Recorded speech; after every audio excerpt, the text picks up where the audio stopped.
Muchas gracias. Hola, para los muchos que no me conoceréis, me voy a presentar. Me llamo Mario Alonso Puig y brevemente voy a describir mi trayectoria profesional y personal a lo largo ya de los años. Mi primera etapa fue una etapa dedicada a la medicina, a la cirugía general y del aparato digestivo. Ejercí esa especialidad a 26 años y ya estaba muy, de alguna manera, muy orientada en mi práctica por lecturas que había hecho incluso antes de entrar en la Facultad de Medicina, lecturas que hablaban de que había un poder en el ser humano, un poder en nuestro organismo, un poder ya descubierto por los médicos griegos hace 25 siglos, que cuando lo activabas tenía un impacto enorme en la curación de las enfermedades. Algo que va incluso todavía en contra de esa mentalidad que a veces tenemos y que solo acepta como real aquello que se puede ver, aquello que se puede medir y aquello que se puede pesar. Los griegos de la escuela del Peloponeso no hablaban de algo que se pudiera pesar o medir, pero algo que era real, se podía experimentar esa sanación. Entonces, procuré durante esos años no solo aplicar lo que había aprendido en mi especialización y en mi paso por la Facultad de Medicina, sino también esa vocación, esa llamada a despertar de alguna manera el potencial dormido, específicamente en la curación de las enfermedades. La segunda etapa, muy orientada por mis propios pacientes, que fueron los que me guiaron en este caminar, fue el darme cuenta de hasta qué punto todo lo mental tenía una repercusión en lo material. Cómo el estado mental de una persona, como su alegría o su tristeza, su desesperanza o su entusiasmo tenían un impacto en el cuerpo. Empecé a leer algunas de estas cosas. En aquella época apenas se publicaba, ni la mayor parte de los psicólogos estudiaban en el mundo de las emociones. Empecé a ver cosas bastante sorprendentes y me di cuenta de que había un nivel todavía más profundo que el nivel de la materia, que era el nivel de la psique, el nivel de la mente, ¿no? Y cómo interactuaba con la materia. De tal manera que muchas veces sufrimos, no por causas aparentemente materiales, un dolor de hombro, un dolor de cabeza o una enfermedad la que sea, sino porque algo dentro de nosotros da la sensación de que está desajustado. Es como que tenemos la sensación de que es casi imposible ser feliz. Que tienes momentos buenos, tienes muchos momentos buenos quizá, unos cuantos o muchos momentos malos, pero que eso de la felicidad es algo ilusorio. Entonces empecé a estudiar con mayor profundidad las dinámicas de la mente, cómo opera el inconsciente. Viajé mucho, conocí maestros del Zen, me entrené con personas en los Himalayas, en distintos sitios, fundamentalmente para comprender qué había más allá de lo que era nuestra conciencia. Esto lo combiné con una exploración amplia del funcionamiento del cerebro, entendiendo cómo los dos lados del cerebro de alguna manera representan dos mentes diferentes. Y fue pasando el tiempo, fueron pasando los años, vi efectivamente que compartir estas cosas que afectaban más a la dimensión psicológica, intangible, sutil de nuestra vida, tenía un impacto a nivel físico, las personas estaban mejor, te lo decían, tenían más ilusión.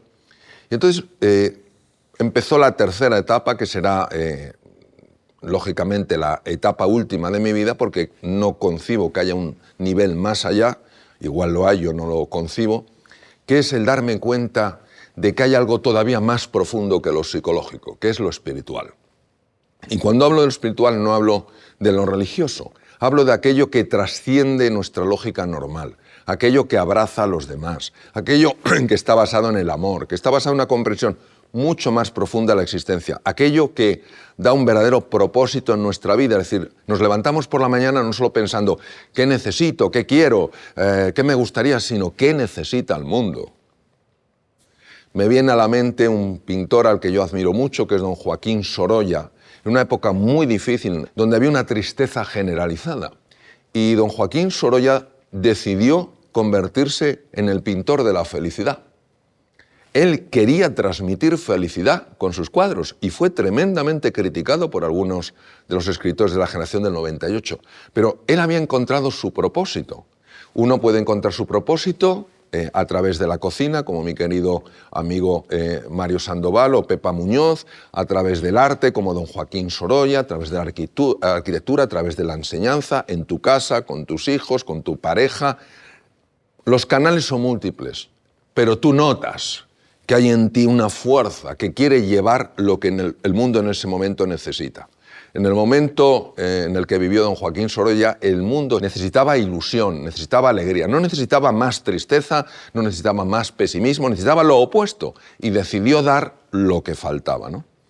Por eso cuando a mí me preguntan que cómo me definiría, porque claro, he dado tantas vueltas y he tocado tantos palos, como suele decirse, a mí me gusta definirme como un despertador, que lo que quiere es despertar a otras personas a su verdadera realidad, a su esencia, a su auténtico potencial. Porque cuando tú despiertas a tu potencial, sales de un mal sueño y te abres a un mundo de infinitas posibilidades. Muchas gracias.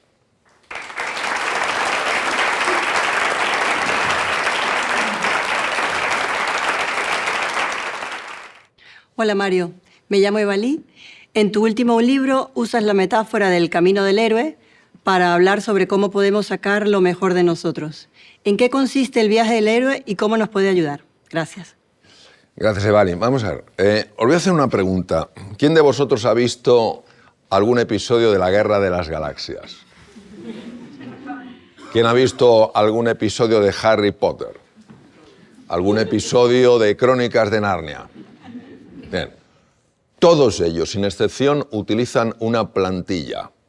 Esa plantilla la desarrolló un investigador norteamericano llamado Joseph Campbell. Joseph Campbell fue un estudioso de la mitología. Estudió tanto la mitología de Oriente como la de Occidente e incluso temas que no son mitológicos, temas reales, de personajes reales. Y se dio cuenta que aquellas personas que habían transformado de alguna manera su sociedad habían realizado lo que se llamaba un viaje del héroe, un viaje iniciático que les había llevado por un mar de pruebas y que finalmente, cuando habían transitado por ese mar de pruebas, habían sacado a flote, a la luz, algo que ellos tenían encerrado, pero que no sabían que lo tenían. Es como si ese tesoro que estaba en su interior hubiera emergido y lo pudieran haber ofrecido a otras personas. Él definió las distintas etapas del viaje del héroe. Hay una etapa de llamada, donde tú notas que algo se mueve por dentro, otra es decir sí o decir no. Si dices sí, transitas por un umbral, y luego ahí empiezas a tener una serie de encuentros que son verdaderas pruebas. A veces te encuentras con lo que no te gusta encontrarte. Él lo llamó los demonios, que no tienen una connotación religiosa, esas figuras que te asustan. En otras terminologías se utiliza la palabra dragones. Y también aquellas, lo que llamó los guardianes, ayudas inesperadas que te venían. ¿Por qué utilizo en mi libro El camino al despertar la metáfora del camino del héroe? Porque Campbell dice que el propósito del camino del héroe no es otra cosa que descubrir el valor de la compasión. La palabra compasión es sinónimo en la descripción de Campbell y en otras descripciones de amor. Descubrir el valor transformador del amor. Y añade que para descubrir ese valor transformador hay que ir más allá de los opuestos. Y esto es un tema de una importancia brutal. Porque cuando tú estudias el viaje iniciático del héroe, te das cuenta de que lo primero que tienes que superar es una forma habitual de ver las cosas. Es decir, nosotros reconocemos el blanco o el negro, ¿verdad? Si es de día o de noche, si es bueno o es malo, si me gusta o no me gusta, y nos parece que no hay nada más que eso. Sin embargo, sí hay una realidad mucho más profunda, una realidad que supera la polaridad, la separación, de la cual habla, por ejemplo, Lao Tzu en el Tao Te Ching, el eje del taoísmo, que es una filosofía de hace 2500 años en China, de una enorme profundidad y una enorme aplicabilidad. O sea, es un texto místico, pero cuando uno lo entiende, aunque sea de una manera sencilla, lo puede aplicar. Entonces, ¿qué ocurre? Que cuando en ese viaje del héroe tú te encuentras con la parte que no te gusta, que rechazas, que hemos rechazado todos, que se llama las sombras, que ni siquiera reconocemos que las tengamos. Cuando tú te encuentras con las sombras, nuestro mundo polarizado dice, ¿quién ganará? ¿La parte bonita mía o la parte que no quiero reconocer porque no me parece nada bonita? Y este es el mundo de la polaridad. Pero en el viaje del héroe, y de hecho en el Camino del Despertar, en el libro, explico la fase. Cuando tú te encuentras con esa parte que has rechazado, con esa sombra, haces lo opuesto a lo que parece lo razonable. En lugar de pelear con ella, de intentar vencerla, decir yo soy más fuerte, la abrazas. Y en el momento en el que la abrazas, se produce una transformación, de la cual hablaba ya el gran psiquiatra suizo Carl Gustav Jung. Fijaos qué impresionante lo que decía. Lo que se resiste, persiste. Lo que se abraza, se transforma. ¿Quién abrazaría la parte de sí mismo, de sí misma que no soporta este temperamento que tengo, esta cobardía, esta timidez, que quiero ocultarla para que no se vea? Pues qué curioso, cuando uno abraza su sombra, cuando uno abraza eso que no les gusta, se transforma. Y en lugar de ser, digamos, la parte favorable la que vence a la desfavorable, surge alegría, entusiasmo, creatividad, serenidad y confianza. Esto es tan difícil de entender con nuestra forma tan cartesiana de pensar que yo lo que utilizo es una metáfora que aprendí del premio Nobel Gerald Edelman. Tuve la suerte de conocerle, él ganó su premio Nobel por estudios del sistema inmune y nos explicó muy bien este concepto en otro contexto, ¿no? Yo quiero que os imaginéis el oxígeno, ¿vale?, con sus características, y el hidrógeno con sus características. Imaginaos que estuvieran enfrentados y el oxígeno no quisiera saber nada del hidrógeno. No quiero saber nada de ti, no quiero saber nada de ti. Y entonces hay un momento en que el oxígeno quiere vencer al hidrógeno. No, el oxígeno abraza al hidrógeno, que resulta agua. Y diremos, bueno, esto es obvio. No es tan obvio. Porque fijaos qué cosa tan alucinante. Ninguna propiedad, ni física ni química del agua pueden ser deducidas de los gases de partida. Surge algo nuevo. Es la alquimia del universo.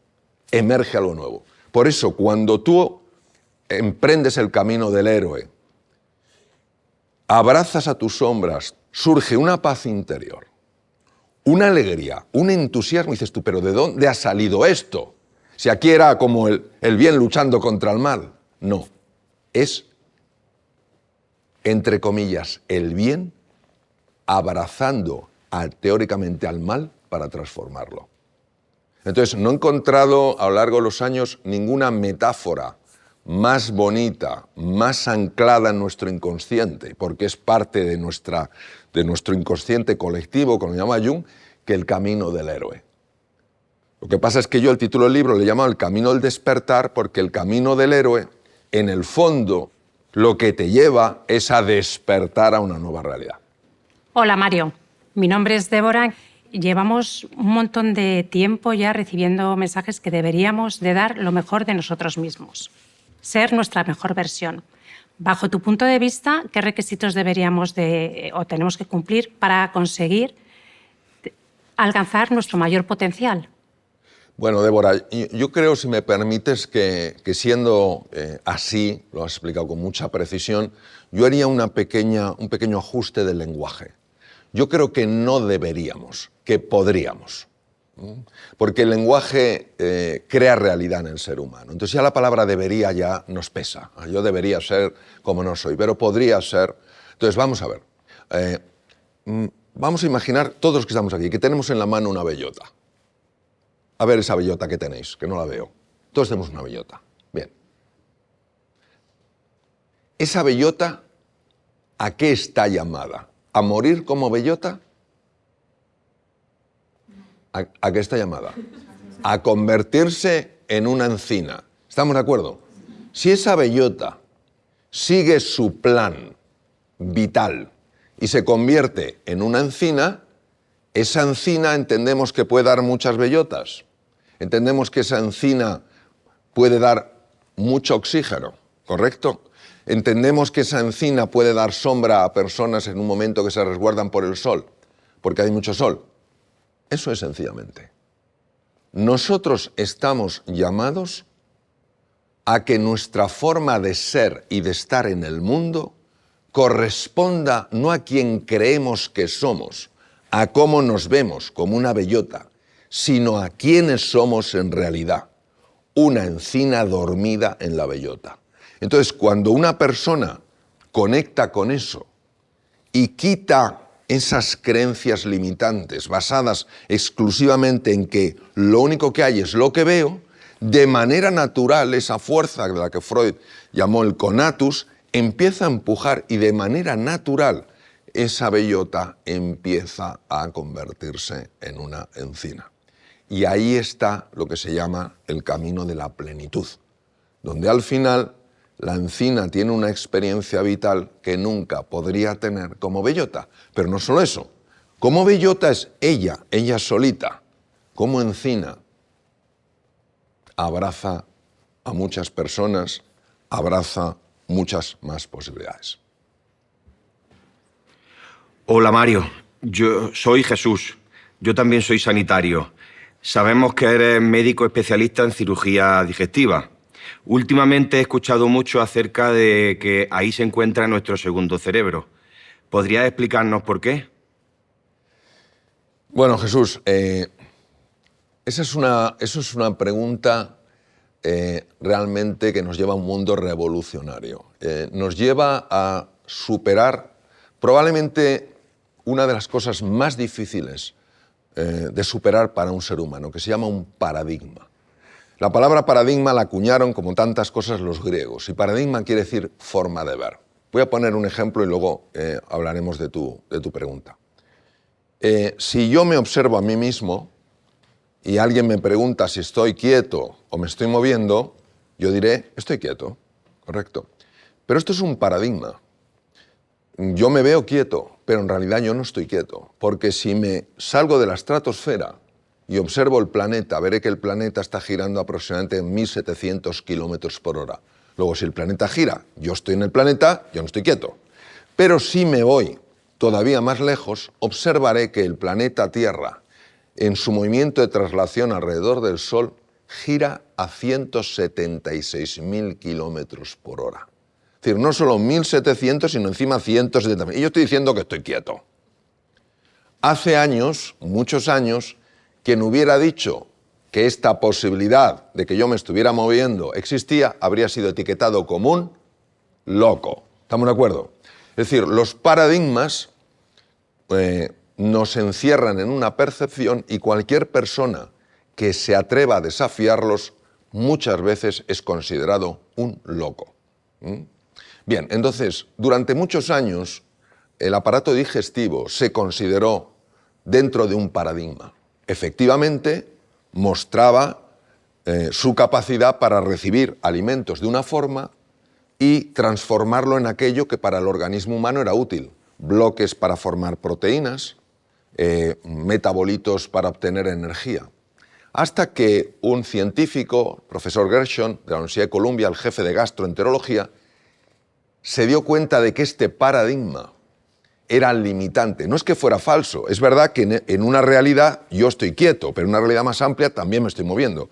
Entonces se dio cuenta de algo que era conocido, pero no suficientemente valorado, del número brutal de neuronas que hay en el tubo digestivo y que se atribuía que solo se dedicaban a mover, el plexo mientérico, se dedican a mover cosas ahí para que el tubo digestivo vaya propulsando los alimentos. Empezó a indagar más y empezó a estudiar cosas que producían procesos químicos, de tal manera que hoy en día, sin género de duda, el aparato digestivo es considerado un segundo cerebro. ¿Por qué?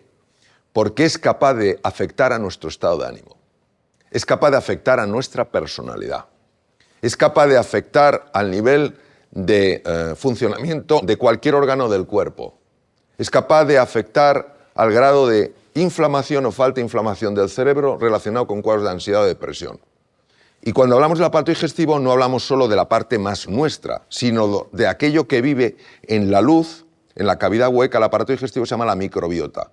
y que está interactuando constantemente, no ya solo con el aparato digestivo que la alberga, no solo la casita que la hospeda, sino con células a distancia. Genes de la microbiota, sobre todo de las bacterias que viven en el tubo digestivo, influyen directamente en genes que están, por ejemplo, en las células adiposas, las que acumulan grasa en nuestros tejidos, ¿no? Entonces, esto ha abierto un campo inmenso, lo mismo que el conocimiento de que la Tierra rota y que la Tierra gira alrededor del Sol ha sido clave en todo lo que es la astronomía, los viajes espaciales. Esto ha sido clave, por ejemplo, para una cosa alucinante, que es entender que muchos cuadros de ansiedad y de depresión pueden mejorar más con un cambio en la nutrición que con ansiolíticos y antidepresivos.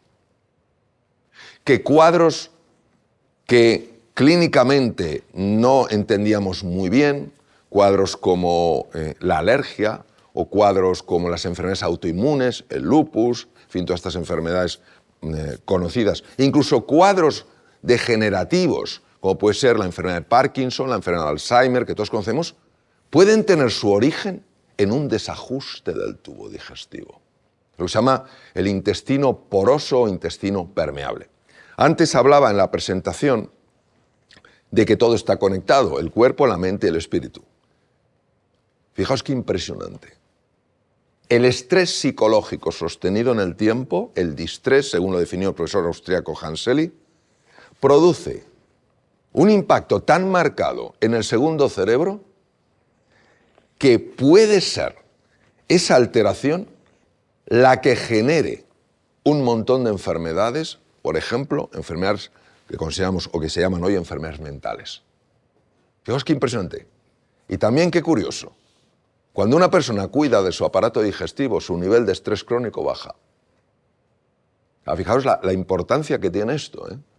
¿Es verdad que el tubo digestivo sirve para procesar los alimentos? Sí. ¿Es verdad que desde una perspectiva yo estoy quieto? Sí. ¿Es verdad que no es la única perspectiva? ¿Es verdad que hay... ¿Dónde están las mayores posibilidades? ¿En lo que conocemos? No, en lo que está por conocer.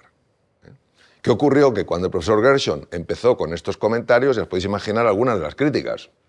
Eso es como cuando mi maestro profesor Herbert Benson, cardiólogo de la Universidad de Harvard, estaba en el hospital enfrente del mío, empezó a pensar que a lo mejor la hipertensión arterial podía mejorar con la meditación.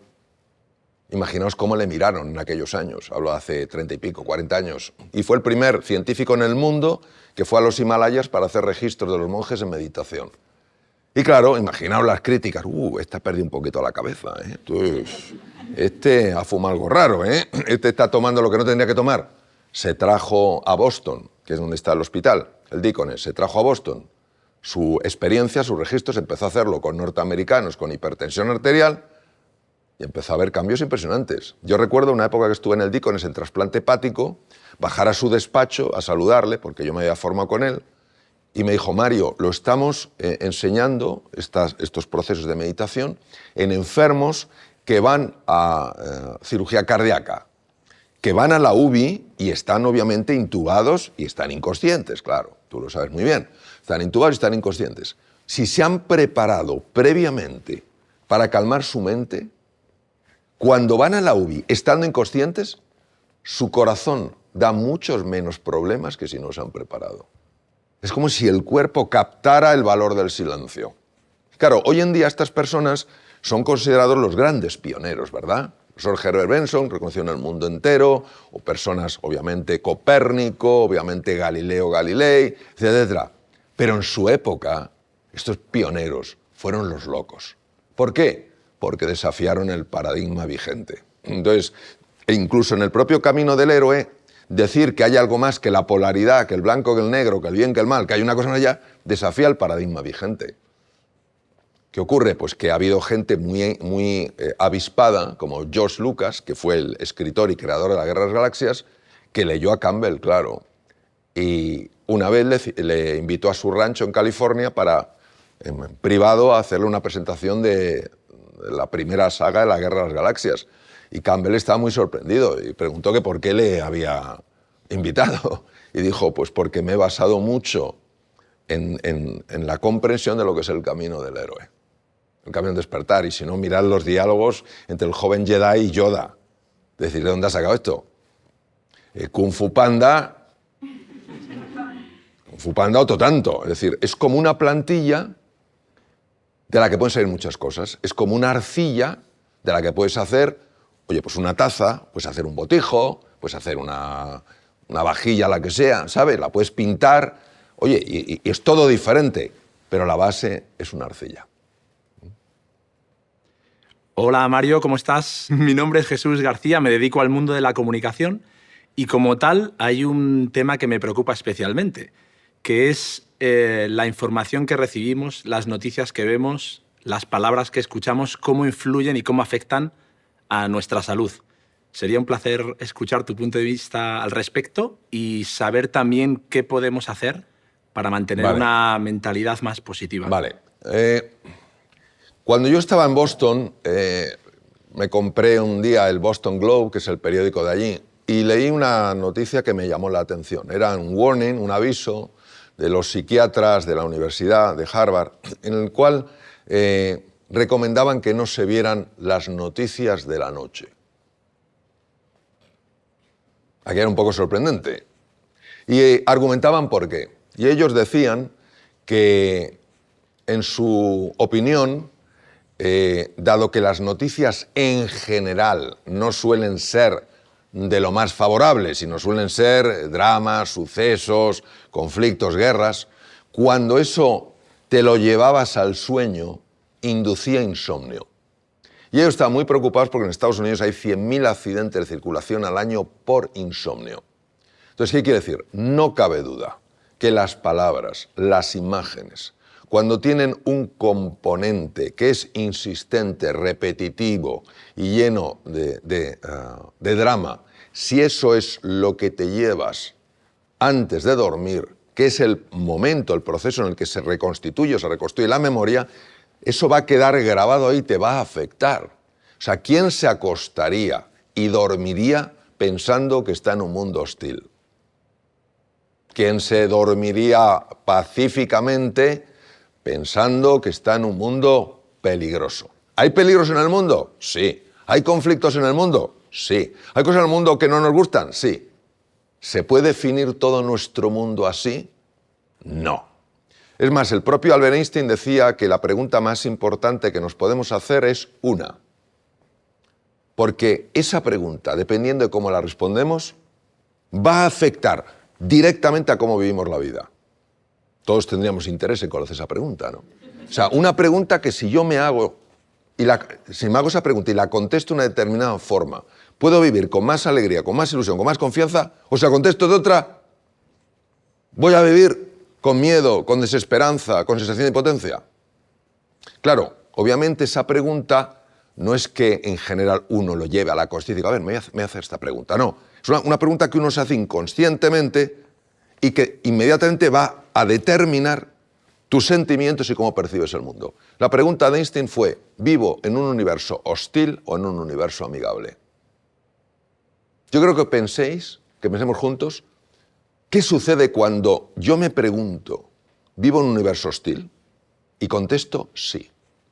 Vamos a ver, con lo pequeñito que yo me veo en un universo tan poderoso, estoy todo el día con un canguelo, y si estoy todo el día con un canguelo, activo lo que se llama el sistema nervioso simpático, de forma sostenida. El sistema nervioso simpático está para activarse esporádicamente, no de forma sostenida. Esa activación del sistema nervioso simpático reduce el riego en ciertas áreas del cerebro, con lo cual pienso con menos claridad. En segundo lugar, me pone a la defensiva. Entonces alguien me pregunta, ¿cómo estás? ¿Por qué? Estoy a la defensiva. Se me acerca alguien y ya. Y luego, además, el sistema nervioso simpático es un sistema ergotrópico, y quiere decir que consume energía. Llego al final del día, estoy agotado. Quizá un poquito por las cosas que me han pasado y, sobre todo, por cómo me he relacionado con lo que me ha pasado. Sin embargo, si yo digo, vivo en un universo amigable, yo tengo mucha mayor capacidad para resolver los problemas, tengo más energía y más vitalidad. ¿Vosotros pensáis que mi día va a transcurrir de la misma manera? De ninguna manera, de ninguna manera. Es como el que se mete en el agua diciendo, ay por Dios que no me encuentre con una medusa, ay por Dios que no me encuentre con una medusa. Aquel que se mete en el agua dice, bueno, hay medusas, pero ¿cómo me lo voy a pasar en el agua? ¿Entendéis la diferencia? Pues es eso.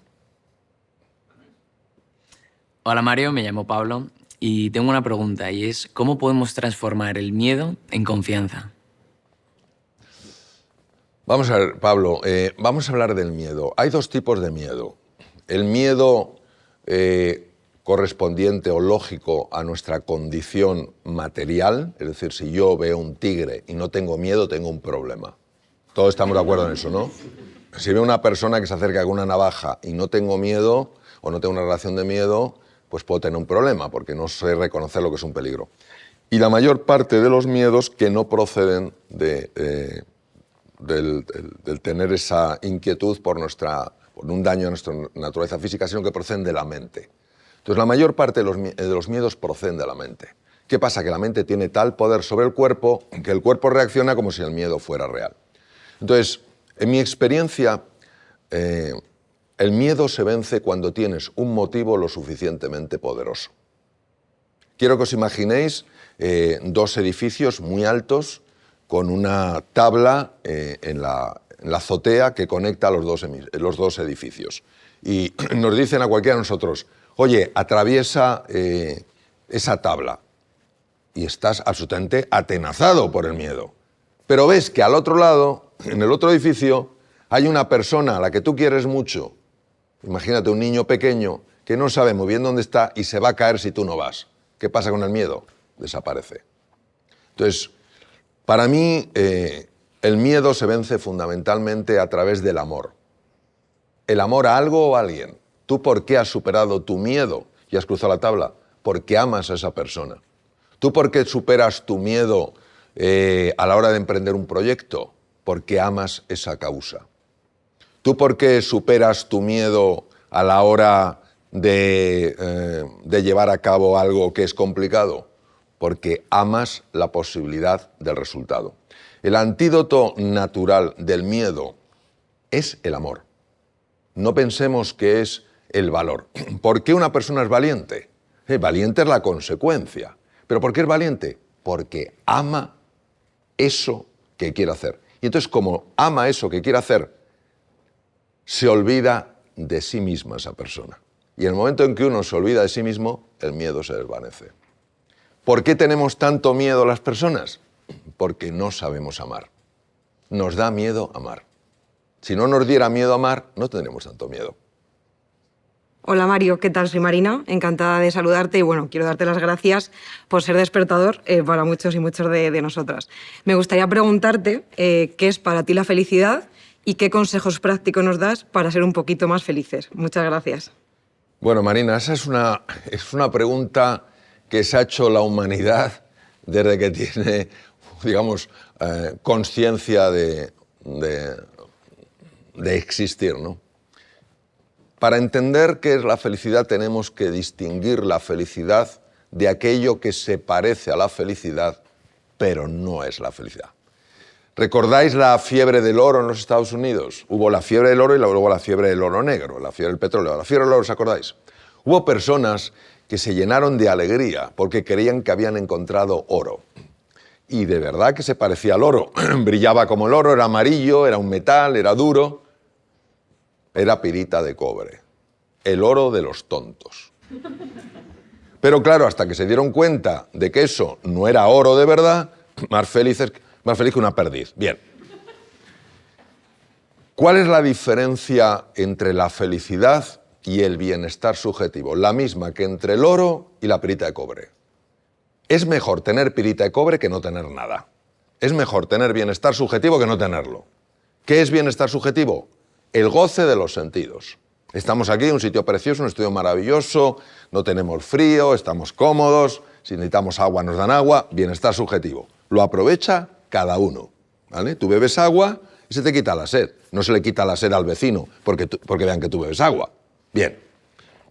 Nuestra sociedad, engañosamente, nos dice que el bienestar subjetivo es lo mismo que la felicidad. Por eso vivimos tan centrados en nosotros mismos, porque pensamos que no hay nada más. Y entonces lo que nos interesa es el poder, la fama y la fortuna. ¿Tienes poder? Tienes más bienestar subjetivo. Entras a los sitios, te hacen una reverencia. ¿Tienes fama? ¡Buah! ¿Tienes fortuna? Pues viajas mejor, tu coche mejor, viajas en una categoría mejor en un avión. Eso no es la felicidad. La felicidad es el gozo del corazón. Por tanto, si es el gozo del corazón, la felicidad viene de dentro, mientras que el bienestar subjetivo viene de fuera. ¿Qué ocurre? Que estamos tan distanciados del interior que creemos que como solo hay exterior, esto es la felicidad. No, esto es bienestar subjetivo. Está muy bien, es mejor tenerlo que no tenerlo. Es mejor tener pilita de cobre que no tenerlo.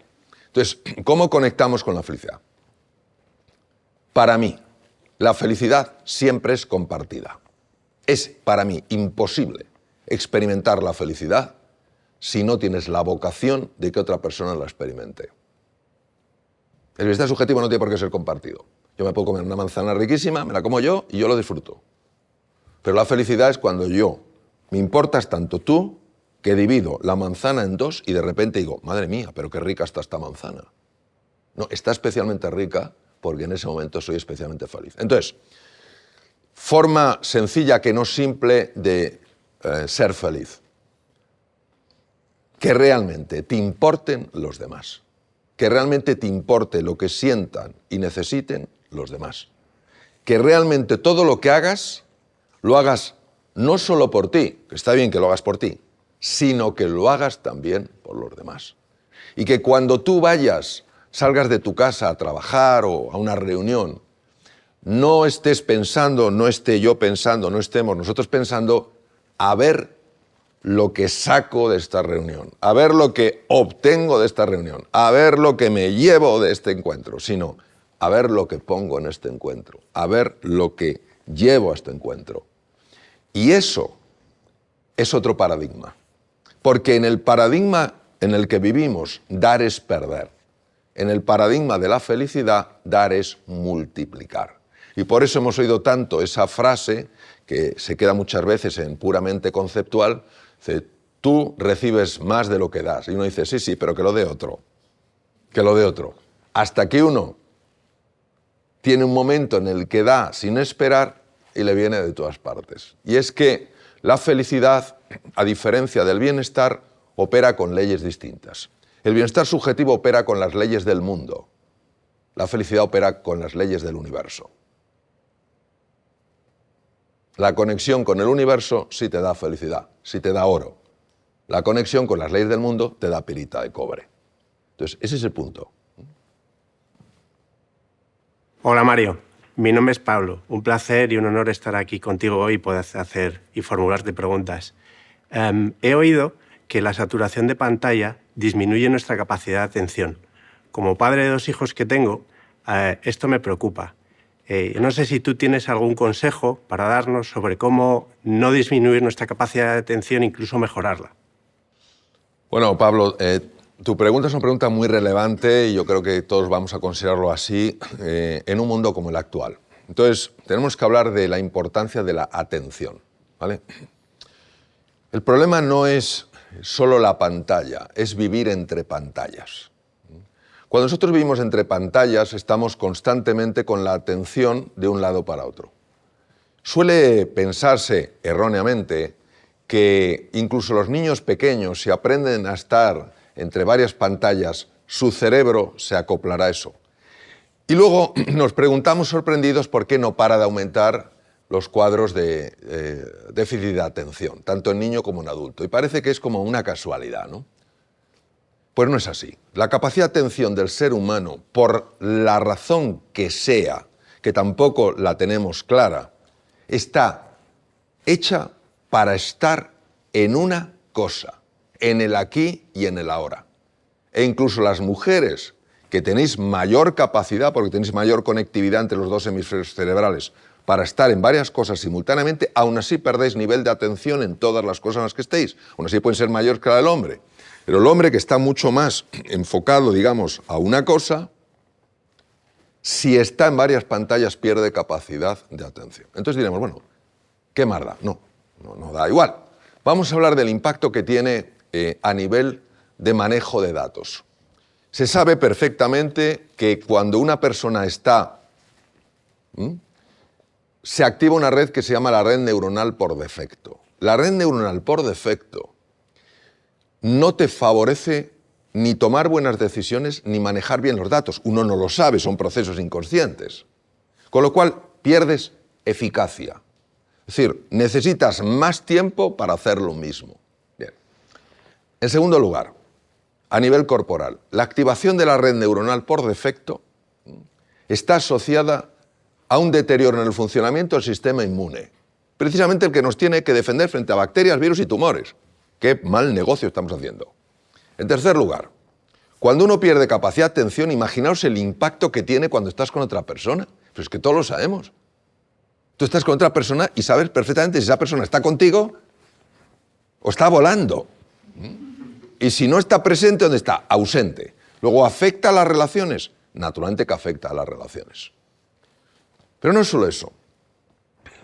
Cuando uno está en el aquí y en el ahora, es mucho más fácil experimentar la felicidad que si está distraído. ¿Por qué? Por una razón que es de orden metafísico, a veces la sé explicar bien. Para nosotros existe la línea del tiempo. De hecho, el hemisferio cerebral izquierdo es el que maneja la línea del tiempo. Es decir, la línea del tiempo es que hace una hora yo estaba en un sitio, ahora estoy aquí con vosotros y mañana estaré en otro sitio. Y esto tiene su utilidad, obviamente, para programarnos y para arreglarnos. Pero es un paradigma. Es decir, ¿qué quiere decir un paradigma? Que tiene una visión limitada. El hemisferio derecho vive en el presente eterno. En el presente eterno, que es donde viven fundamentalmente los niños pequeños. Los niños pequeños no han desarrollado la línea del tiempo. Solo está el aquí y el ahora. Por eso absorben tan rápidamente. Por eso es una de las razones por las que probablemente sean tan alegres. Es una razón por la que muchas veces tiene un sistema inmune, salvo al comienzo que todavía no han desarrollado el sistema inmune, que a veces es sorprendentemente poderoso. Entonces, todo esto está deteriorando de una forma tremenda nuestra conexión con el presente. Y el presente, como estaba comentando, no es algo básico o banal, es que en el presente es donde está sucediendo todo. Es curioso porque cuando una persona quiere tener un buen futuro, lo primero que tiene que buscar es tener un gran presente. Pero fijaros, si yo me angustio por el futuro, uy, madre mía la que viene, con los problemas que hay, los conflictos, tal cual, todo eso, fíjate lo que hace, produce un deterioro en el funcionamiento del cerebro, con lo cual no estoy en el presente. Si no estoy en el presente, no estoy viendo lo que ocurre aquí. Y luego diré, uy, efectivamente, el futuro era así. No, el futuro no es algo que uno se encuentre, es algo que uno crea. ¿Dónde lo crea? En el presente. Por eso es tan importante, yo recomiendo tanto que se lea, y yo recomiendo el libro físico, y que tú te leas una hoja y luego te preguntes qué has leído. Es un entrenamiento impresionante, porque hay una región del cerebro, se llama la región dorsolateral, y la región dorsolateral es fundamental en la memoria de corto plazo y es fundamental en la inteligencia. A veces pensamos que la memoria es, bueno, ¿tú qué tal andas de memoria? Yo fatal. Pero ¿verdad que a nadie que le preguntes qué andas de inteligencia te va a decir yo fatal? Eso no dice nadie. ¿Por qué? Porque la memoria para nosotros... No puede haber inteligencia sin memoria. Porque obviamente tú tomas decisiones en gran parte basado en experiencias y conocimientos previos. Y resulta que una de las regiones más importantes, que es la región dorsolateral, está siendo deteriorada por la falta de atención.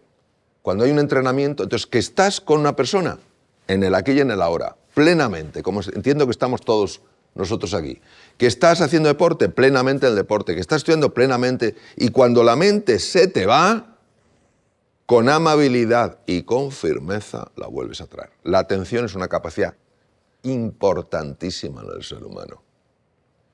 Os pongo una metáfora muy sencilla.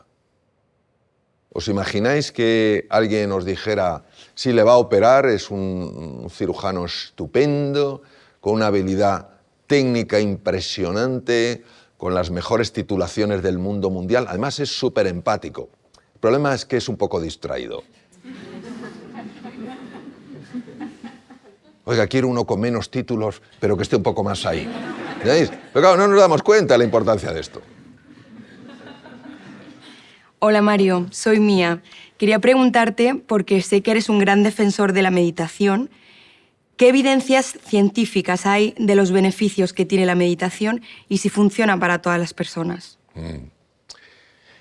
Bueno, a mí cuando me preguntan sobre algo que tiene un gran componente científico, me gusta ir a la ciencia porque la meditación es una cosa que habitualmente la hemos asociado, bueno, a mundos muchas veces extraños, el budismo, el taoísmo, el zen, y nos parece una cosa rara. Entonces, vamos a ver, primero vamos a establecer qué es la meditación.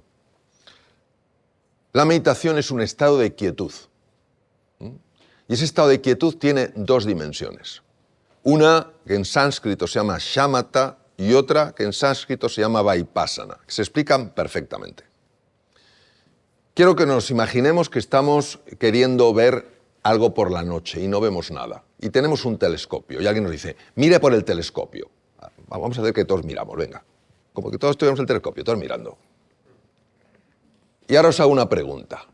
Ese telescopio está temblando. Poneos el telescopio a temblar. ¿Podéis ver algo o no? Imposible. Algo se ve porque tú debes tener una vista de halcón. Pero bueno, normalmente no ver nada porque se está moviendo, ¿correcto? Entonces lo primero que tienes que hacer es aquietar el telescopio. ¿Estamos de acuerdo? Eso es shamatha. Lo aquietas. Y ahora sí puedes mirar. Pero de entrada no ves nada. Y de repente lo ves todo. Eso se llama vipassana, ¿vale? Entonces, lo primero que hay que hacer es aquietar la mente.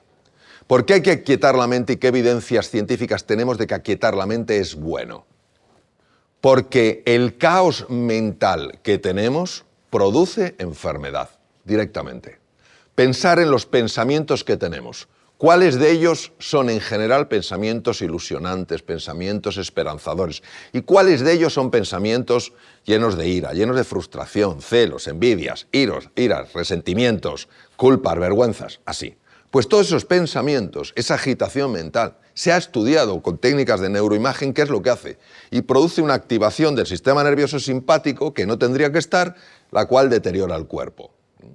Con lo cual ya vemos un efecto. Por eso, el profesor Benson, cuando enseñaba a sus enfermos que iban a cirugía cardíaca, que obviamente van con la cabeza, saldré de esta, no saldré de esta, mi corazón sea el mismo. No, al aquietar la mente, resulta que el cuerpo luego, el corazón tenía menos arritmias, etc., ¿no? Entonces, esa es una de las evidencias. Se ha visto que aquietar el ruido mental tiene efectos incluso en el cáncer, incluso en enfermedades degenerativas como la esclerosis múltiple, reduciendo la incidencia, la intensidad de los brotes y la frecuencia de los brotes.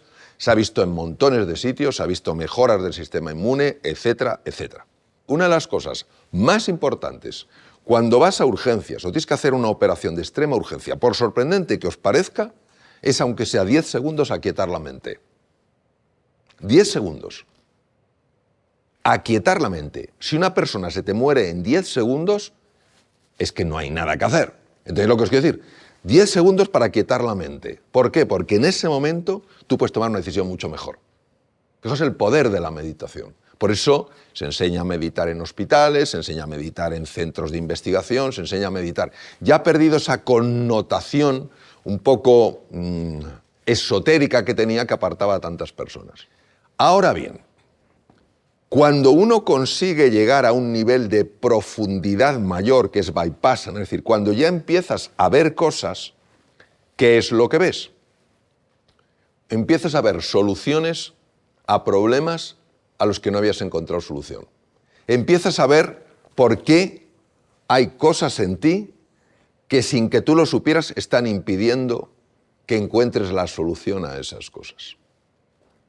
Por eso el profesor Benson, que es cardiólogo y que lo que quería era reducir la hipertensión arterial de sus enfermos, empezó a quedarse sorprendido porque algunos, y es la forma más sencilla de meditación, la respuesta a relajación, empezó a quedarse sorprendido porque algunos de sus enfermos le decían, doctor Benson, es que esto nos está afectando en nuestra vida de una manera muy positiva. Estamos empezando a tener más tranquilidad en situaciones en las que antes perdíamos los nervios, ahora estamos teniendo con mayor creatividad. ¿Tendrá esto algo que ver? Claro, estamos hablando de hace más de 30 años. Y el profesor Benson, obviamente, aunque era cardiólogo, decía, bueno, igual no, o no me interesa, dijo, qué interesante. Entonces empezó a estudiarse el funcionamiento del cerebro. ¿Qué ocurre? Que se ha visto que mejora procesos de ansiedad, procesos de depresión. Obviamente, si alguien tiene un trauma muy profundo que está oculto, siempre es interesante llevar a cabo los procesos de meditación supervisado por un psicoterapeuta, una persona experta en este tipo de cosas, ¿no? En general, como todo, hay excepciones, es muy beneficioso. Nosotros, para que te hagas una idea, desarrollamos una meditación que se puede bajar gratuitamente en mi página web, marialonsopuig.com, que la llamamos la meditación del corazón. Yo empecé a dar esta meditación, la creé hace 3 años, empecé a darla, dura unos 11 o 12 minutos, y yo cuando hago la meditación, yo cierro los ojos, entonces yo no veo lo que pasa en las personas. Pero los organizadores de los eventos empezaron a decir, que están con los ojos abiertos para ver que todo está bien, empezaron a decirme luego, Mario, tú no sabes el impacto que está teniendo esto. Digo, sí, dice, no te puedes imaginar hasta qué punto está llegando esto. Y que las personas nos lo piden, y entonces me fui a un estudio en Madrid y lo grabé, son 11 minutos, y es gratuito, o sea, una persona se lo descarga, entra a la página web, se lo descarga y tal. Pues tenemos un equipo de investigación que está estudiando actualmente en una universidad los parámetros bioquímicos, porque estamos convencidos de que vamos a detectar, por ejemplo, un aumento en los niveles de oxitocina, una hormona de la que llevo hablando montones de años, que está relacionado con la mejora de la salud, la protección del corazón, la reducción del estrés, etc. No te puedes imaginar la cantidad de información clínica que hay sobre los efectos beneficiosos de la meditación. Y para muchas personas la meditación es algo que dice, esto es muy complicado porque yo no puedo parar los pensamientos. Por eso necesitas la meditación. Por eso, y porque tu objetivo no es parar los pensamientos, es que se paren solos, dejando de prestarles atención. Pues imagínate que estás meditando y te entra un pensamiento. ¿Qué comeré hoy? Pues no pasa nada. Tú vuelves a tu respiración. Pero imagínate que de repente te ves comiendo tu plato favorito. ¿Qué es cuál? Risotto de trufa. Pero ese es el de todos. Nos has copiado. Tú eres mentalista, lees las mentes, ¿no? Risotto de trufa. Y entonces ya te ves comiendo risotto de trufa, ya empiezas a salivar risotto de trufa, ya te ha atrapado el pensamiento. Entonces, ¿de qué se trata? Se trata de que tú te reconozcas no en las nubes, sino en el cielo que eres. Tienes nubes, pero no eres las nubes. Y ese proceso tan sencillo que descubrieron hace miles de años en Oriente, cuando se ha estudiado en Occidente se ve que calmando la mente, el cuerpo se relaja. ¿Qué quiere decir? Que tenemos un nivel de tensión al que nos hemos acostumbrado y que es muy dañino para la salud. Entonces, por eso os recomiendo, y empieza con 5 o 10 minutos por la mañana, o si te apetece descarga la meditación del corazón, que son 11 minutos, y de una manera muy sencilla llega un momento en el que tu cuerpo te lo pide. Hola Mario, ¿qué tal? Soy Raúl y te he escuchado algunas veces hablar de la plasticidad del cerebro para cambiar nuestras vidas, ¿vale? Su capacidad. Entonces, quería preguntarte, ¿qué va primero? ¿Si el desarrollo de las capacidades o al revés? O el querer desarrollarlas. Sí, correcto. Bueno, es una gran pregunta, Raúl. Vamos a ver. La neuroplasticidad ha sido otro ejemplo extraordinario de lo que es superar un paradigma. Tener en cuenta que una neurona tiene una complejidad indescriptible. Os pondré un ejemplo. Cuando uno da un tropiezo y de repente hace así y cae bien, esto es de una sofisticación difícil de creer. Y uno de los elementos que ha sido clave para que no nos caigamos y nos hagamos daño es el cerebelo, en la fosa posterior. El cerebelo tiene un tipo de neuronas preciosas, o sea, es una pasada. Don Santiago Ramón y Cajal las dibujaba de una manera prodigiosa. Se llaman neuronas de Purkinje. La neurona de Purkinje es una neurona que tiene como parece un candelabro, y luego tiene un axón por donde ella recibe información por ese candelabro y envía la información 0 o 1, respondo o no respondo, con un potencial de acción a través del axón. Bien. Las neuronas de Purkinje tienen que tener información de todo, porque tú en el momento en el que tropiezas, para caer bien, tiene que saber dónde está la cabeza, dónde está el brazo, qué músculo tiene que activar, qué músculo tiene que desactivar. Pues no se puede contraer un músculo extensor con uno flexor a la vez. Tiene que relajarse uno para que el otro se pueda contraer, etc. Esto es tan sofisticado que una neurona de Purkinje tiene alrededor de 250.000 conexiones. O sea, quiero que os imaginéis, si fuéramos todos neuronas, lo que sería tener 250.000 cables unidos a nosotros. Entonces, claro, son las más sofisticadas probablemente en cuanto a sinapsis, pero tienes los gránulos, tienes las neuronas piramidales, las gigantopiramidales de Betz, tienes un montón de neuronas. Entonces, claro, esto es imposible que esto se pueda reproducir. Y como sí se sabía que las neuronas morían, el paradigma operante era, es lo que hay. Tú, cuando eres pequeñito, vas desarrollando neuronas, llega un momento y lo siento, a partir de ese momento. Y cuando te preguntaban el nombre de alguien, dices, no me acuerdo, se me han debido morir 10.000 neuronas en el camino, que era una receta ideal para la depresión. Bien, hasta que, por casualidad, el Instituto Karolinska en Estocolmo, estudiando otra cosa, utilizando un radioisótopo llamado timidina marcada, observaron, esa timidina marcada solo puede aparecer en células nuevas. De repente encontraron timidina marcada en neuronas. Esto es imposible. Si esto solo aparece en células nuevas. Estamos hablando de adultos. Entonces empezó un proceso de investigación increíble que acabó con el descubrimiento de la neurogénesis y la neuroplasticidad. Neurogénesis, formación de nuevas neuronas, y neuroplasticidad, formación de conexiones entre neuronas. Claro, la pregunta era, ¿de dónde han venido estas neuronas? Si las neuronas no se pueden reproducir. Se siguió investigando, entraron también laboratorios en Estados Unidos y se descubrió lo siguiente. Fijaos qué cosa más bonita. Hay unas células en las cavidades cerebrales, revistiendo la cavidad, que estas cavidades cerebrales se llaman como, en las cavidades en el corazón se llaman ventrículos, pero en vez de ventrículos del corazón son ventrículos cerebrales. Y en la parte interna hay unas células que son células madre. ¿A qué os suena una célula madre? A que puede dar lugar a algo. ¿Estamos de acuerdo? Bien. Esas células madre son células multipotenciales y no están diferenciadas. Tú no puedes reconocer en una célula madre una neurona, ni puedes reconocer nada. Pues imagínate una célula redondita, por poner un ejemplo. Entonces, de repente, esa célula madre recibe una llamada. Célula madre, ven. Entonces, la célula madre obedece. Como si te digo yo, Raúl, ven. Pues a lo mejor igual vienes, ¿no? Entonces, la célula madre llega. Llega y empieza de repente a transformarse. Y empiezan a salirle brotes, como si fuera un arbolito. Y va formando dendritas. Y va con el cono axónico, que es el comienzo del axón. Y va formando, y hace sinapsis, conexiones con otras neuronas. Y en un plazo aproximadamente, es muy variable, pero más o menos 3-4 semanas se ha convertido en una neurona. Eso es la neurogénesis. Pero no solo eso, sino que, y este fue un descubrimiento de Cajal, de hecho es maravilloso, porque la carta de puño y letra de don Santiago, en la que describe este descubrimiento y se la manda a su amigo y discípulo Lorente Deneau, que en ese momento estaba en el Instituto Rockefeller de Nueva York, está en el aula Cajal, en el Colegio Médico de Madrid, que es una belleza, es una institución maravillosa a la que yo quiero mucho.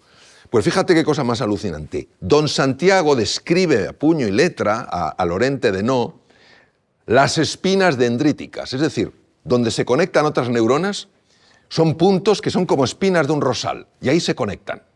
Se conectan también en otras partes, pero la clave es eso. Bueno, entonces, la neuroplasticidad es la aparición de nuevas espinas dendríticas y de nuevos circuitos. Claro, esto es la locura, porque esto es un soplo de ilusión y de alegría. Entonces, seguimos. ¿Cuánto dura la neuroplasticidad? La neuroplasticidad dura toda la vida. Es decir, una persona de 87 años puede seguir teniendo plasticidad. Ahora, vamos, ya que hemos contextualizado qué es la neuroplasticidad y la neurogénesis, ¿por qué se mueven esas células madre? ¿Qué hace que se muevan? Pues os voy a explicar, voy a compartir con vosotros lo que hace que se muevan, lo que hace que no se muevan y lo que hace que cuando se han convertido en neuronas mueran. Porque creo que vale la pena saberlo. ¿Qué es lo que hace que se muevan.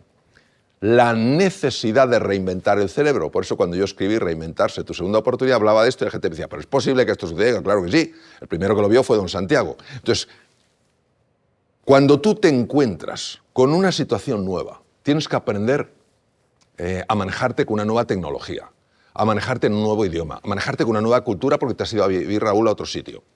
Cuando tú quieres desarrollar una capacidad que en ese momento no tienes, de manera natural, siempre que, esto es fundamental, siempre que tengas ilusión, confianza y persistas, empiezas a liberar lo que se llaman neurotrofinas. Las neurotrofinas las descubrió la profesora Rita Levi Montalcini, que ahora que hemos sabido que hay una mujer que además tiene un aspecto espectacular y tiene 116 años, y es española, pues Rita Levi Montalcini murió con 102 años, ella descubrió las neurotrofinas. Entonces tú tienes que aprender algo nuevo, tienes ilusión por aprenderlo, tienes el puntito de confianza a ponerte en marcha y estar dispuesto a persistir, empiezan a liberarse neurotrofinas. Y empiezan a emigrar células madre a los hipocampos, que son los centros desde los que tú te reinventas. Empiezan a producirse cambios también en la región anterior del cerebro, en la región prefrontal. Por tanto, yo te diría, cuando uno es niño, el proceso por sí solo ocurre. Porque el niño está llamado a adaptarse a un mundo totalmente nuevo. Y esa llamada del mundo hace que automáticamente empiece ese proceso de formación de nuevas neuronas, de crecimiento del cerebro, etc. Cuando uno es adulto, es muy importante que veas ese mundo al que te estás acercando como un mundo de oportunidad. Porque si tú solo lo ves como un mundo incierto, complejo y complicado, empezarás no solo a no liberar neurotrofinas, sino que empezarás a liberar cortisol. El cortisol, cuando se mantiene estable en el tiempo, fijaos qué cosa más alucinante, se combina con un neurotransmisor excitatorio, se llama el glutamato, en el cerebro, y los dos combinados es como, no sé cómo decirte, el hambre y la sed combinados, pues se cargan a una persona. Y activan el gen del suicidio celular en la neurona, se llama el gen de la apoptosis, la neurona se destruye. Por eso, cuando nos encontremos con la incertidumbre, que sepamos que claro que tenemos la capacidad de adaptarnos. Ahora bien, tenemos que ser capaces de intuir, de imaginar, de creer que en esa incertidumbre también hay oportunidad. Y en ese momento liberaremos neurotrofinas y formaremos circuitos neuronales nuevos. Hola Mario, soy Leticia, encantada de estar aquí contigo. Me gustaría hacerte un par de preguntas. ¿Qué le dirías a una persona que sufre de estrés y ansiedad y cómo podría gestionar estas dos emociones? Vale. Bueno, Leticia, muy buena pregunta. ¿Me permitís que sea un poco provocativo y disruptivo? Por favor. Vamos a ver. Todos podemos entender las causas del estrés, ¿sí o no? El atasco de tráfico, el que no me ha saludado, el que no me ha traído la comida a tiempo, el que no me valora, el que no me reconoce, y todo lo vemos fuera, ¿a que sí? Claro, entonces yo tengo emociones, sentimientos y emociones que son lógicas por lo que me pasa. ¿Qué tal si superáramos este paradigma y consideráramos la posibilidad de que las emociones son creaciones, no son reacciones? Entonces esto nos abre un mundo entero de posibilidades. Porque quiere decir que es verdad que yo veo que mi problema viene de fuera. Y sin embargo, empiezo a reconocer que el origen viene de dentro. Os voy a poner un ejemplo. Cuando yo estuve como cirujano en Boston, los cirujanos ahí íbamos rotando. Éramos, por ejemplo, a veces estábamos en quirófano, otras veces atendíamos la urgencia quirúrgica, otras veces llevábamos la UBI, etc.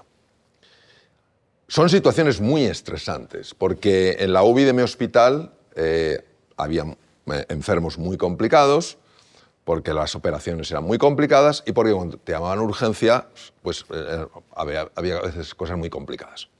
Y lo frecuente era que tú llegaras y estás viendo un enfermo en urgencias como parte del departamento de cirugía, porque ha pasado a la urgencia quirúrgica y ahí solo vemos los cirujanos, y de repente te llaman de medicina interna para decirte que tienes que ver a un señor porque le duele la tripa. Y luego otro.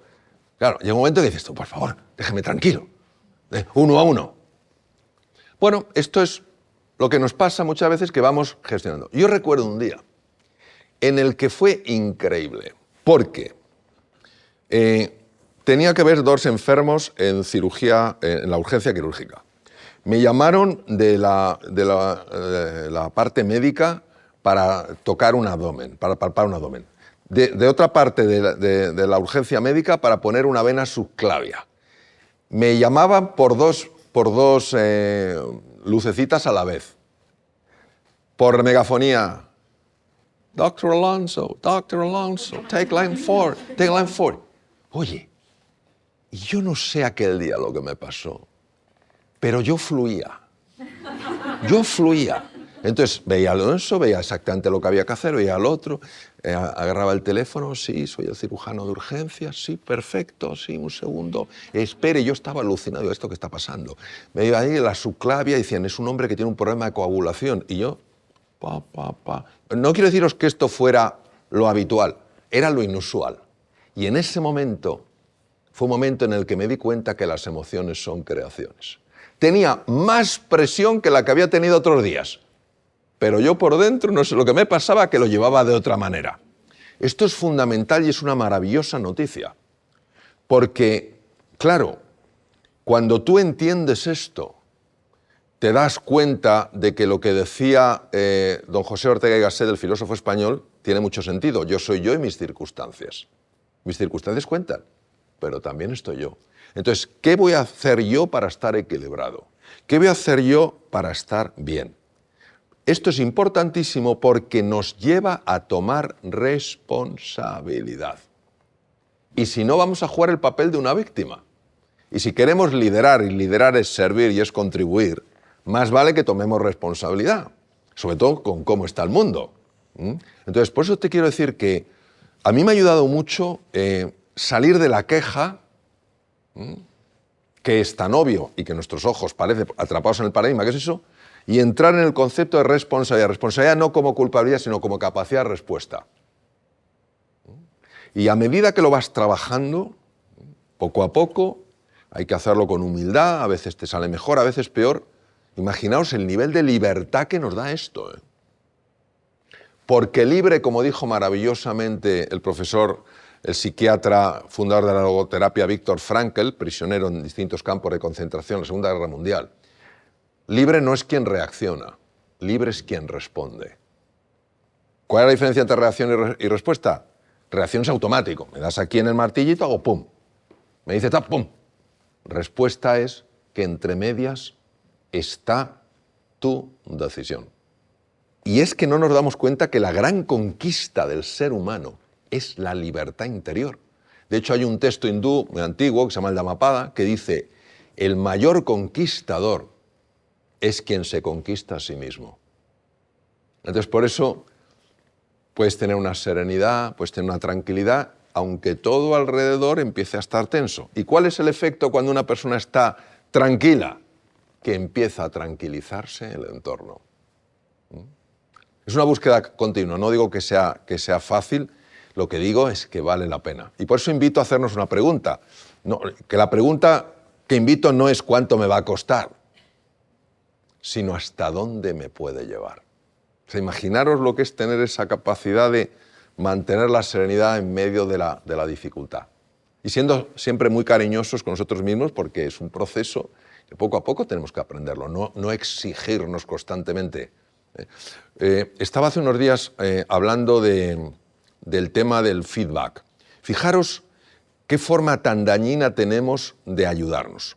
Quiero que os imaginéis un niño pequeñito que está empezando a ponerse de pie, a caminar de pie, ¿vale? Entonces, ha estado gateando y se pone de pie y se vuelve a caer, ¿vale? Y sigue gateando, se pone otra vez de pie. Total, a lo largo del día se ha puesto de pie 3 veces. ¿Os imagináis que le dijéramos a ese niño, oye, tú eres del pelotón de los torpes, ¿verdad?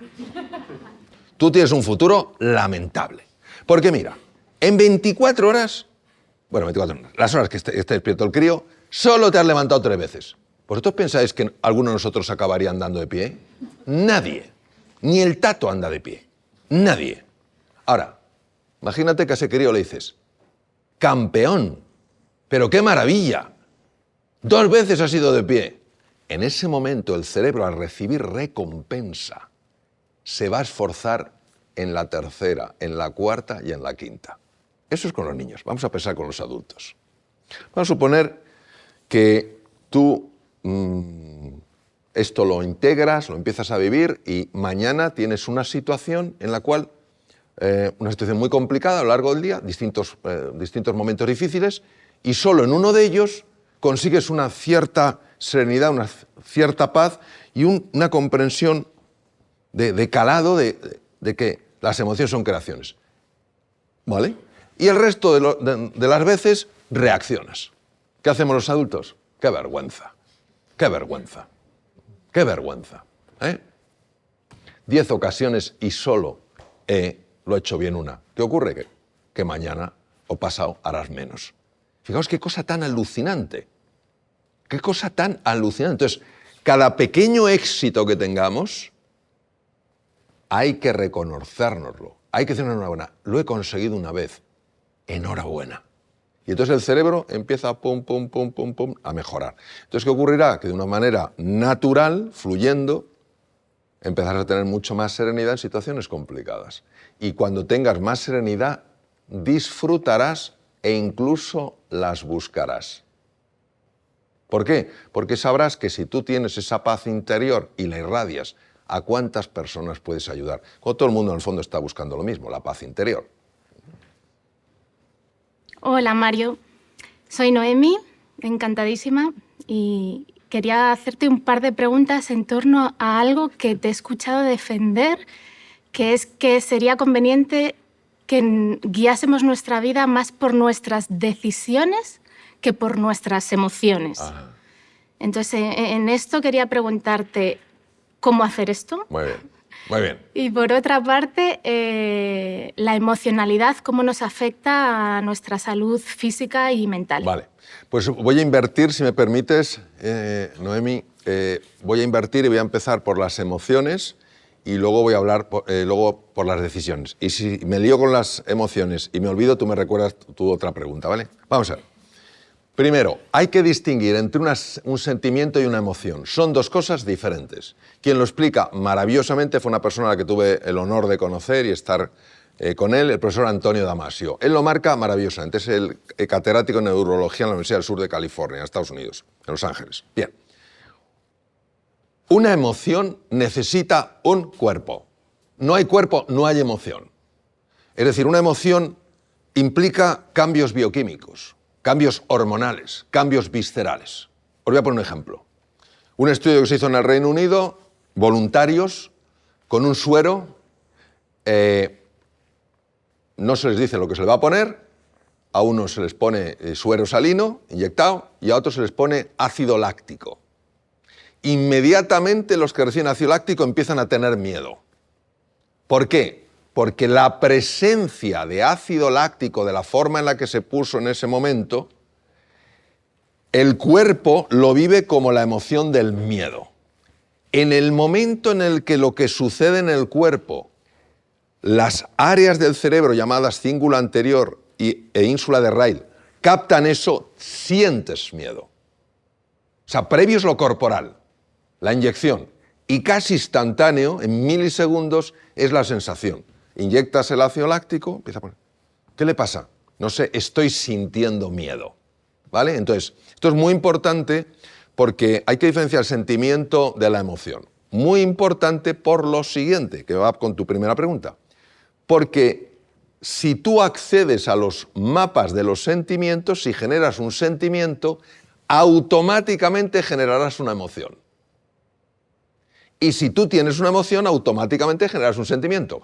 Por eso una persona que hace ejercicio físico, que es algo muy físico, muy corporal, se siente mejor. Una persona que hace yoga, hace qigong o hace cosas que son aparentemente muy físicas, se siente mejor. ¿Por qué? Porque está cambiando fisiológicamente su cuerpo. Y los mapas de los sentimientos, sobre todo la ínsula de Rey, está captándolo y lo percibe como algo beneficioso. Y tiene sentimientos favorables. Por eso hay cambios. Por ejemplo, yo estuve becado en Finlandia, en Oulu, en el Círculo Polar Ártico, pero en verano. Y me acuerdo que yo estaba súper feliz en un hospital maravilloso con el profesor Timo Laramie, que era una maravilla, en un campus con un montón de gente de otros países, feliz. Pero bueno, y de repente empieza a ponerme triste. Y yo no entendía. Y digo, ¿pero por qué estoy triste? ¿Por qué estoy triste? Si tengo todo, si tengo amigos maravillosos, el profesor Timo Laramie es una joya, si estoy aprendiendo, me está enseñando un montón de cosas, si Finlandia es un país maravilloso y tal cual. Y entonces mi amigo Hubertus, que era un tío de 1,90 y pico, simpaticísimo, un médico sueco, se lo comenté porque era íntimo, me había hecho íntimo amigo de él, le digo, oye, Hubertus, no sé lo que me está pasando, ¿eh? Me dijo, Mario, es el cambio de la luz. Digo, ¿qué? Dice, está cambiando la luz. Dice, tú no lo sabes porque tú no vives en un país nórdico, pero nosotros sabemos que cuando empieza a cambiar la luz, el cuerpo lo nota, emoción traducido en un sentimiento, ¿vale? ¿Qué importancia tiene esto? La importancia es extrema porque quiere decir que tú puedes tener distintos sentimientos dependiendo de cómo cuidas tu cuerpo. Tú tienes una actitud sedentaria, no cuidas tu cuerpo, no lo mueves, no comes lo adecuado y eso tiene un impacto a nivel de los sentimientos, ¿vale? Tú haces ejercicio físico, tú haces determinadas cosas que van bien para el cuerpo, tu postura, etcétera, etcétera, y empiezas a sentirte mejor. ¿Qué otra implicación tiene? Y ahora viene la contestación a tu pregunta, o por lo menos una posible contestación. Que con el pensamiento tú puedes afectar a los sentimientos. Y si afectas a los sentimientos, afectas al cuerpo. Es decir, si empiezas a pensar, me voy a poner malo, me voy a poner malo, me voy a poner malo, me acaba de pasar un virus, esa tos no augura nada bueno. Empiezas a pensar eso, empiezas a pensar eso, empiezas a pensar eso, empiezas a pensar eso. Ese pensamiento que se origina en las regiones anteriores del cerebro, las regiones prefrontales, llega directamente a la ínsula de Ryle. Y entonces la ínsula de Ryle es un mapa de los sentimientos. Entonces te genera sentimiento de inquietud, ¿no? Sentimiento de preocupación. Todos queremos estar bien, estar buenos. Y eso llega al cuerpo y produce una liberación de cortisol. Qué curioso, el cortisol baja las defensas, con lo cual es más probable que te pongas enfermo, que te pongas enferma. Dicho esto, ya que conocemos bien, claro, por eso una persona que cuida su cuerpo no solo se siente mejor, sino que piensa mejor. Ahora, ¿por qué la persona libre vive de acuerdo a sus decisiones y no de acuerdo a sus emociones? Por una sencilla razón, porque si las emociones son reacciones, la mayor parte de ellas puramente automáticas, ¿dónde está la libertad ahí? Alguien me dice, tú eres bobo. Ah, pues tú más. ¿Dónde está la libertad? ¿Dónde está la capacidad de respuesta? No, es una pura reacción, no hay libertad. Mientras que si yo decido que reciba lo que reciba, yo voy a dar lo que quiero dar, en ese momento fíjate lo que pasa. Lo primero que pasa es que estoy tomando responsabilidad sobre lo que sucede e incluso empiezo a cambiar lo que sucede. Fíjate, os recomiendo mucho que leáis un libro, es muy conocido, quizás algunos lo hayáis leído y lo habréis oído muchas veces, quizás no. Se llama El hombre en busca de sentido, en los campos de concentración. Uno de ellos yo lo visité hace años porque quería conocer dónde estuvo este hombre, el profesor de psiquiatría Viktor Frankl, y él se quedaba sorprendido de ver que ante esa dureza del campo, en la que muchas personas lógicamente reaccionaban con la desesperación, con la frustración o con la ira ante el trato recibido, había otras personas que por alguna razón se relacionaban con lo mismo de una forma diferente. Y a él lo que le chocó era el estado de ánimo de estas personas y que biológicamente, incluso siendo físicamente más débiles que otras, aguantaban mucho mejor. ¿Cuál es la diferencia? Que aquellos que caían de la desesperación se hacían una pregunta: ¿Qué espero yo de la vida? Fíjate, yo, ¿qué espero yo de la vida? Nada. Los otros, los que aguantaban más, los que lo llevaban mejor, se hacían una pregunta diferente. ¿Qué espera la vida de mí? Eso es una decisión.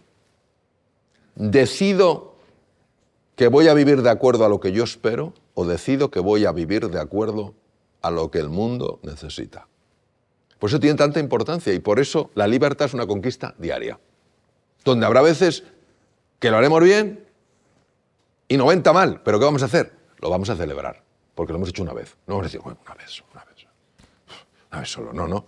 Una vez que viene, entonces mañana tendrás 2 y seguirás y tendrás 3.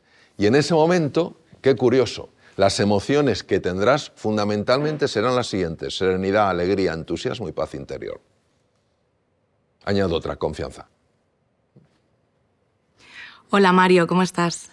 Mi nombre es Vanessa y me dedico al coaching ontológico. Ajá. Hay un tema del que hablas que me parece súper importante, que es la compasión.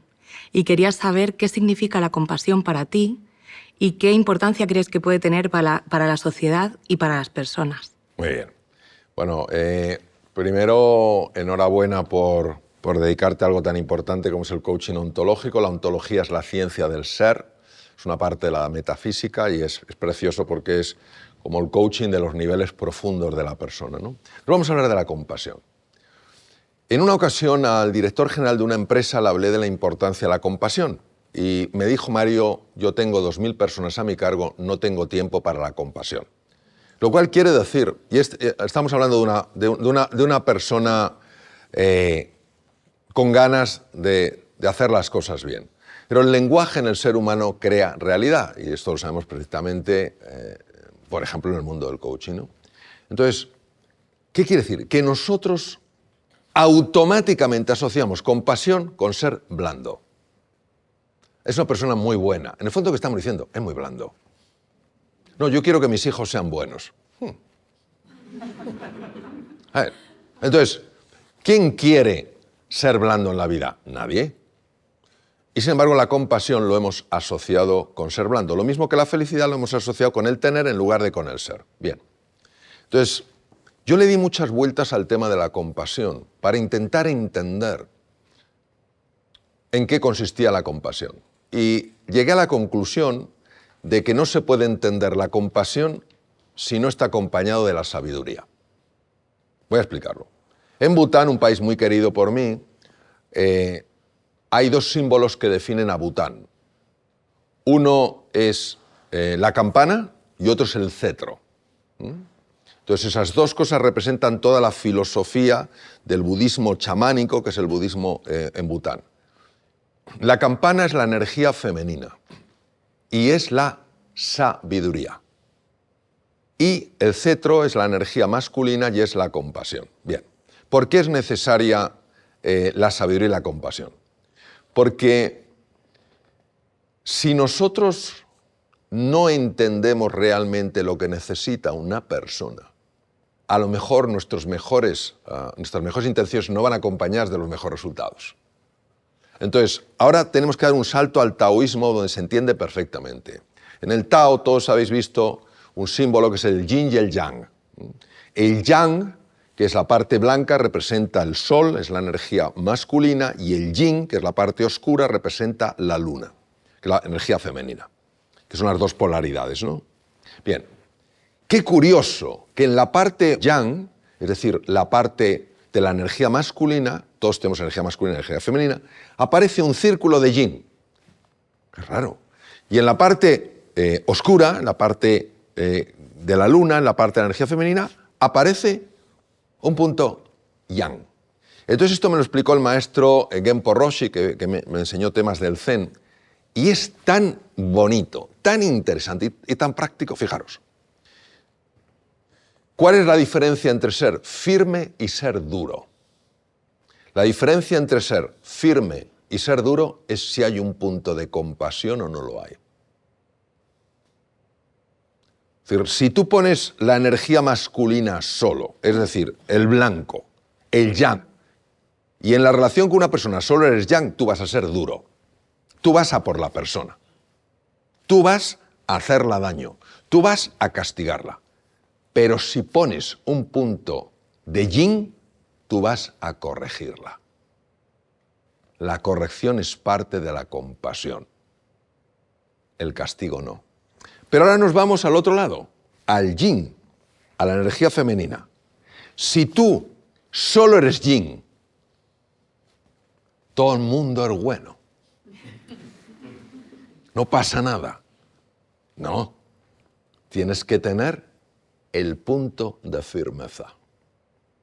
Entonces, ¿esto qué quiere decir? Quiere decir que la compasión implica ser siempre suave con la persona y no por eso dejar de ser duro con la conducta.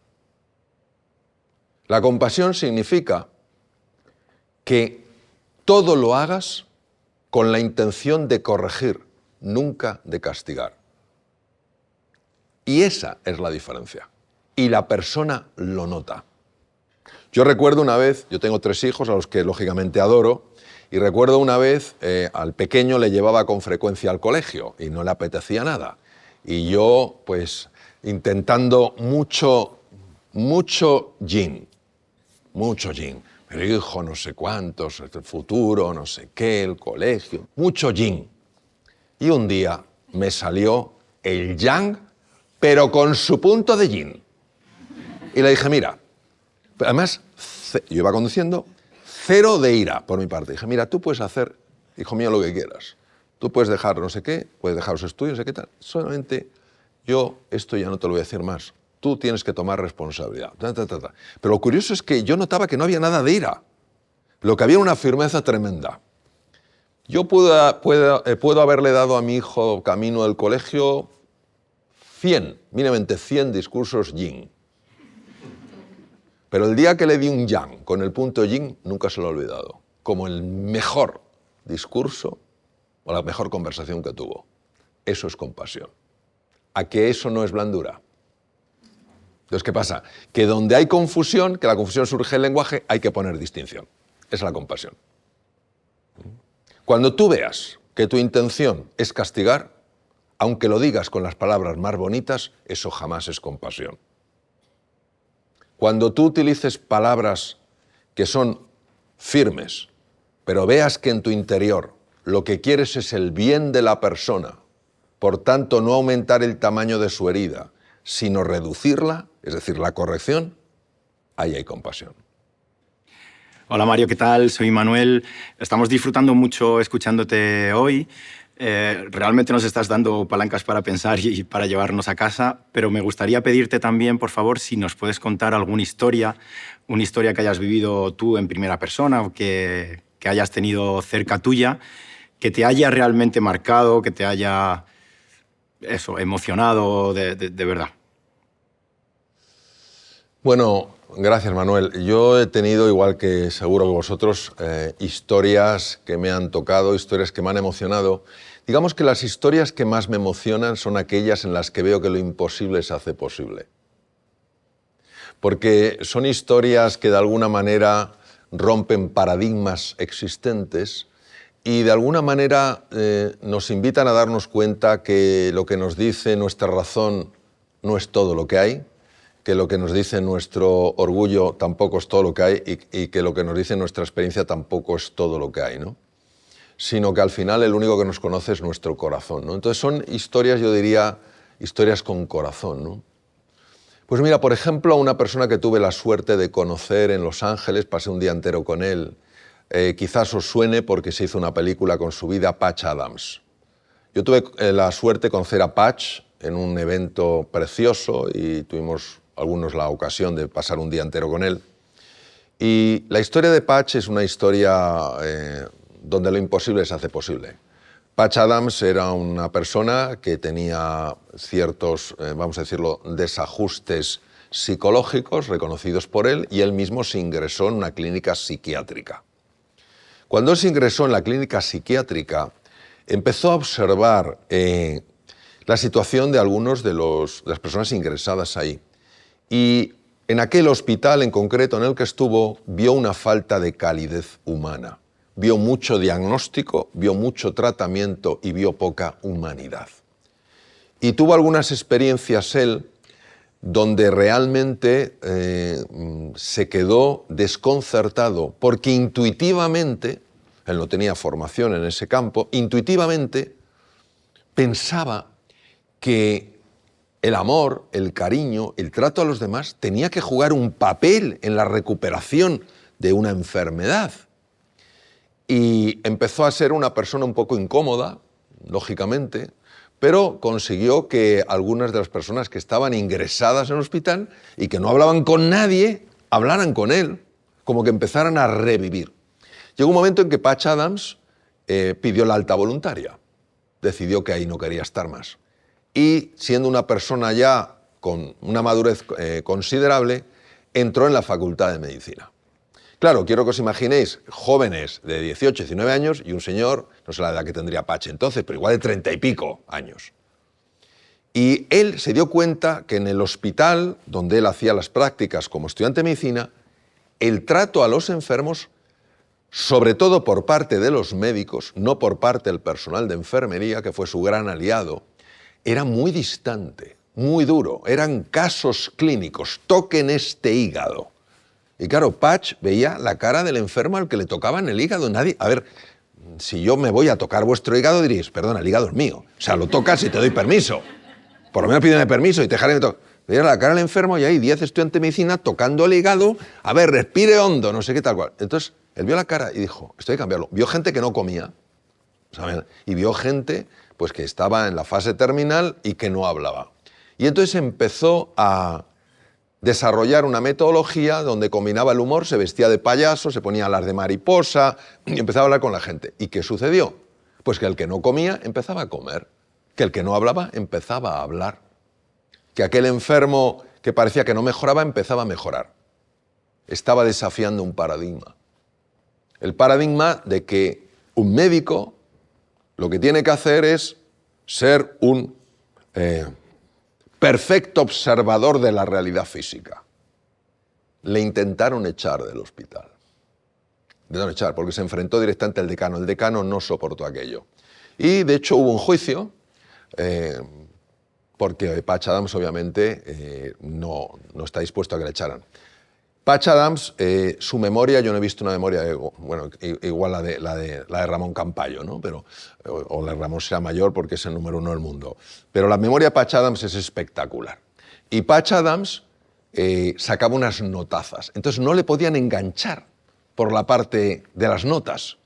Y consiguió mantenerse y empezar a cambiar todo el sistema. Entonces empezó a haber muchísima mayor cercanía, muchísima más amabilidad, muchísimo más. De hecho, ha montado, que yo sepa, 2 hospitales y, por ejemplo, los enfermos echan carreras con las camillas por fuera del hospital. O sea, una cosa... Ah, pero queridos, luego tenemos a ni más ni menos que a Norman Cousins con una enfermedad degenerativa articular que decían que acabaría en una silla de ruedas y que se dio cuenta, por su propia experiencia, de que el humor mejoraba la salud. Qué curioso. Tú pones una película de Adolf Hitler, una arenga real de Adolf Hitler, a una serie de voluntarios, les sacas sangre y observas con técnicas de radioinmunoensayo una elevación de una citoquina inflamatoria que se llama la interleuquina 6, que ataca directamente las articulaciones. Solo viendo una película, un documental de Hitler. Pones la película El gran dictador de Charles Chaplin, ¿os acordáis? ¿Alguno lo habéis visto? ¿Tal cual? Le saca sangre, interleuquina 6, se ha desplomado y aparecen otras hormonas tipo endorfinas, etc. De tal manera que la Sociedad Norteamericana de Enfermedades Reumáticas ya ha introducido en el protocolo de tratamiento de enfermedades articulares el humor. Un ejemplo maravilloso. Una persona que se atrevió a desafiar un paradigma, pero ¿qué tuvo que tener? La fortaleza de aguantar. ¿Por qué lo hizo? Ya lo hemos visto antes, por amor a los demás. Bueno, hemos llegado al final de esta preciosa conversación. Yo os doy las gracias, primero por vuestra presencia, por vuestras preguntas, por vuestro nivel de atención y tengo ilusión de que esta conversación que hemos tenido, pues que podamos transmitir un mensaje de ilusión, un mensaje de alegría, un mensaje de confianza Y que recordemos una cosa, que al final la oscuridad no se vence luchando contra ella, sino llevando un poquito de luz. Una humilde cerilla ya te cambia el panorama. Pues que hoy en día, ojalá nosotros hayamos encendido una pequeña luz. Muchas gracias.